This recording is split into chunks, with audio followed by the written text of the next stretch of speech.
का क्या होना है बेटा, ओहम्स लॉ होता है कंडक्टर्स के लिए, ट्रांसफार्मर के लिए नहीं है ओहम्स लॉ, ठीक है। और यहाँ पे वो भी मसला नहीं है, ठीक है।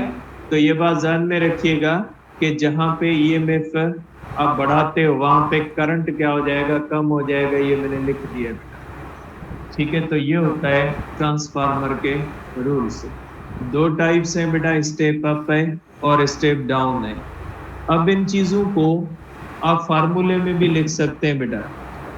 अब आइडियल ट्रांसफार्मर क्या होता है बेटा, आइडियल ट्रांसफार्मर जो होता है उसका मकसद है input is equal to output. बेटा इनपुट देते हैं power in is equal to power out, क्योंकि दो चीजें देते हैं, इनपुट के अंदर वोल्टेज करंट देते हैं, आउटपुट के अंदर voltage current. Voltage in primary current power होता है V into I is equal to voltage in secondary current in secondary VP upon VS is equal to IS upon IP। देखिए बेटा inverse relation, ठीक है, इस तरह से VS। ये फार्मूला आपको क्या कहता है कि जहां पे EMF बढ़ेगी वहां पे करंट कम होगा, वही चीजें फार्मूला भी आपको बताता है। अगर प्राइमरी के अंदर EMF ज्यादा होगी तो प्राइमरी के अंदर करंट कम होगा, और अगर सेकेंडरी के अंदर EMF ज्यादा होगी तो सेकेंडरी के अंदर कम। मींस स्टेप अप जो होता है वो EMF को बढ़ा देता है, करंट को कम कर देता है, जबकि स्टेप डाउन जो होता है वो EMF को कम कर देता है और करंट जो होता है वो उसको बढ़ा देता है, ठीक है। तो ये होते हैं फंक्शंस इसके ट्रांसफार्मर के। और जो आइडियल होता है उसकी इफिशिएंसी होती है 100%। इफिशिएंसी होती है बेटा output upon input.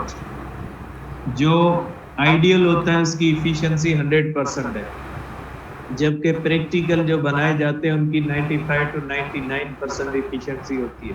Practically 100% possible नहीं होती बेटा।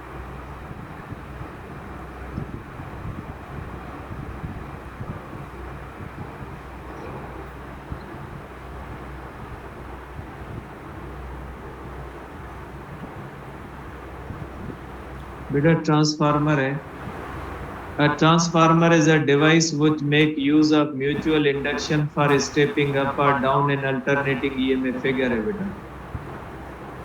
Two coils of insulated copper wire, the primary and secondary are wound on one on top of the other on a laminated soft iron core, and thus these are linked magnetically.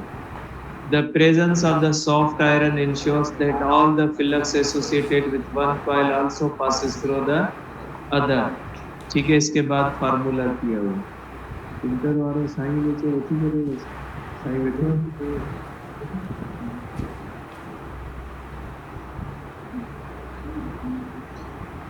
it follows that there will पंजे 8 minute रखी वाले बैठी चली। It follows that there will be, अब देखें formula है बेटा, अब इसकी दो किस्में ये भी है। When a load is connected across the secondary, a current IS flows in the secondary. Suppose that the current in the primary is IP. If the transformer is 100%, IS ES is equal to IP, और ये इसका formula है बेटा। The efficiencies of commercial transformers are very high in the range 95 to 99%। अब देखिए बेटा, अब हमने डिस्कस किया, अब आखिरी ये बात है बेटा इस चैप्टर की, 2-3 पॉइंट्स हैं बस, उसके बाद ये अपना चैप्टर कंप्लीट है।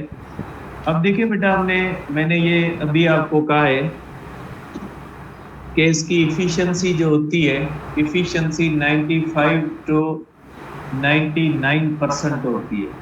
इसका मकसद है जो आप प्राइमरी में देते हो सेकेंडरी में उसका कुछ ना कुछ लॉस होता है।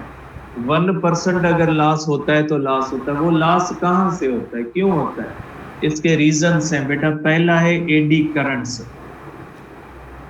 एडी करंट पैसा जो है वो पैदा कहाँ पे होते हैं बेटा, देखिए बेटा, जब ये जो प्राइमरी कॉइल है इसका फ्लक्स जाता है सेकेंडरी में, कहाँ से गुजर के जाता है बेटा, ये गुजर के जाता है फ्रेम से, जिसको कहा जाता है कोर मटेरियल। कोर मटेरियल से गुजर के जाता है।